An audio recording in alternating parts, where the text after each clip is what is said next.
Mga bro, may bagong dumating sa eksena ng Philippine Defense Diplomacy, si Ambassador Anna Ferry ng Sweden, fresh na fresh sa kanyang courtesy call sa Department of National Defense noong April 1, 2025. At syempre, hindi pinalampas ni Defense Secretary Gilberto Teodoro ang pagkakataon para buksan ang pinto ng posibleng mas malalim na ugnayan sa pagitan ng Pilipinas at Sweden pagdating sa seguridad at depensa. Although wala pa tayong malinaw na announcement kung napag-usapan nga ba ang pagbebenta ng Sub-JAS 39 Gripen F-fighter jet sa atin, ang timing ng bisita ay hindi pwedeng baliwalain.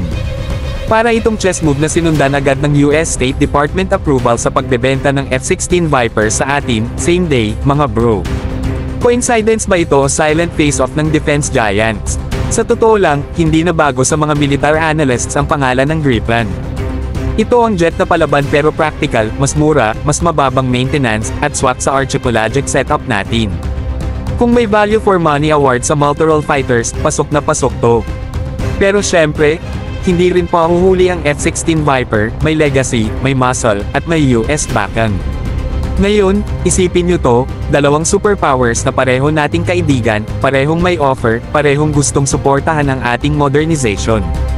Alin kaya ang pipiliin ng Pilipinas? O baka naman, sana all, mga bro, baka both. Ang mahalaga dito, mga bro, ay nakikita na ng mundo ang halaga ng Pilipinas sa regional security.